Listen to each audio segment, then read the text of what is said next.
नमस्कार। आज का सुविचार thought of the day. Being ignorant is not so much a shame as being unwilling to learn. अज्ञानी होना उतनी शर्म की बात नहीं है जितना कि सीखने की इच्छा ना रखना।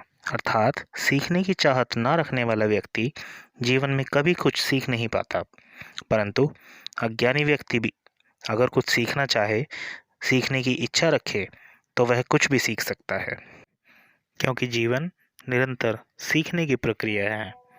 धन्यवाद। शिष्य ने पूछा गुरु से, किस्मत पहले ही लिखी जा चुकी है तो कोशिश करने से क्या मिलेगा? गुरु का जवाब आया, क्या पता किस्मत में लिखा हो कि कोशिश से ही मिलेगा। ऐसे ही गुरु शिष्य की जोड़ी थी, चाणक्य और चंद्रगुप्त मौर्य की। तो आइए जानते हैं चाणक्य ने कैसे चंद्रगुप्त मौर्य को निखारा और मगध साम्राज्य का सम्राट बनाया। चंद्रगुप्त मौर्य के जन्मवंश के संबंध में विवाद है। ब्राह्मण, बौद्ध तथा जैन ग्रंथों में परस्पर विरोधी विवरण मिलता है। विविध प्रमाणों और आलोचनात्मक समीक्षा के बाद यह तर्क निर्धारित होता है कि चंद्रगुप्त मौर्य वंश के क्षत्रिय थे। चंद्रगुप्त के पिता मौर्य नगर प्रमुख थे। जब वह गर्भ में ही थे तब उनके पिता की मृत्यु युद्ध भूमि में हो गई थी। उनका जन्म पाटलिपुत्र में हुआ था तथा एक गोपालक द्वारा पोषित किए गए थे। चरवाहा तथा शिकारी रूप में ही उनके राजगुण को चाणक्य ने पहचान लिया था तथा उसे 1000 कशापन में खरीद लिया। तत्पश्चात तक्षशिला लाकर सभी विद्या में निपुण बनाया। अध्ययन के दौरान ही संभवतः चंद्रगुप्त सिकंदर से मिले थे। जब चंद्रगुप्त राजा बने थे तब भारत की राजनीतिक स्थिति बहुत खराब थी। उन्होंने सबसे पहले एक सेना तैयार कर सिकंदर के विरुद्ध युद्ध प्रारंभ किया। 317 ईसा पूर्व तक उन्होंने संपूर्ण सिंध और पंजाब प्रदेशों पर अधिकार कर लिया। तत्पश्चात चंद्रगुप्त तथा चाणक्य ने धनानंद का नाश करने हेतु मगध पर आक्रमण किया। युद्ध में धनानंद के मरने से चंद्रगुप्त भारत के एक विशाल साम्राज्य मगध के शासक बन गए। मौर्य राजवंश के बारे में अधिक जानकारी के लिए देखिए सुप्रभात का अगला अंक। धन्यवाद। नमस्कार। आज के लर्निंग कॉर्नर में आइए जानते हैं विशेषण कितने प्रकार के होते हैं। विशेषण के 4 भेद होते हैं: गुणवाचक विशेषण, संख्यावाचक विशेषण, परिमाणवाचक विशेषण और सार्वनामिक विशेषण। आज हम पढ़ेंगे गुणवाचक विशेषण के विषय में।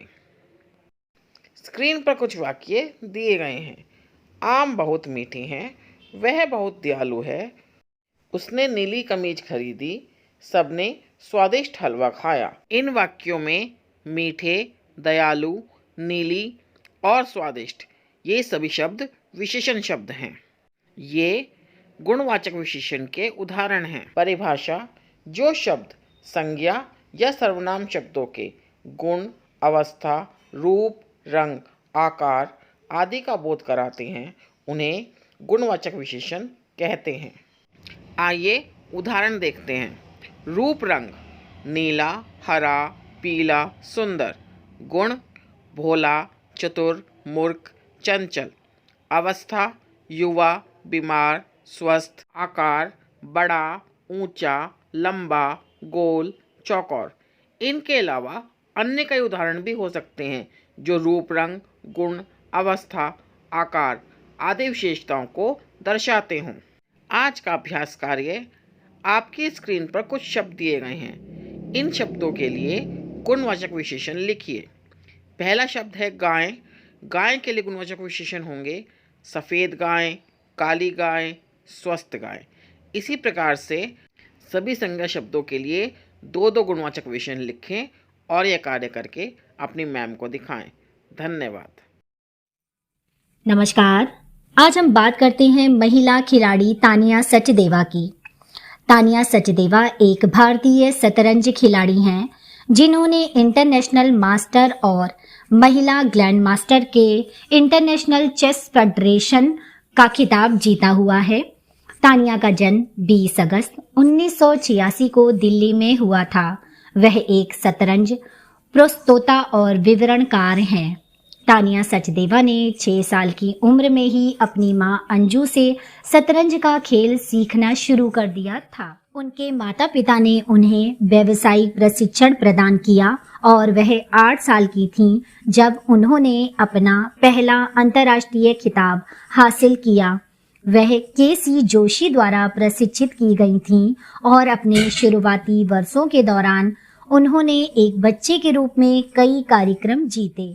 2002 में उन्होंने मारवाला में एशियाई जूनियर गर्ल्स चैंपियनशिप जीती। उन्होंने दिल्ली के बसंत विहार के मॉडर्न स्कूल से स्कूली शिक्षा प्राप्त की और श्री वेंकटेश्वर कॉलेज से स्नातक किया। 2005 में वह महिला ग्रैंड मास्टर खिताब से सम्मानित होने वाली 8वें भारतीय खिलाड़ी बनी। उन्होंने 2006 और 7 में भारत की राष्ट्रीय महिला प्रीमियम चैंपियनशिप जीती। 2007 में उन्होंने तेहरान में 9 राउंड में 6 अंक के साथ महिला एशियाई शतरंज चैंपियनशिप जीती और उन्हें 2009 में प्रतिष्ठित अर्जुन पुरस्कार से सम्मानित किया गया। आज के लिए इतना ही। धन्यवाद।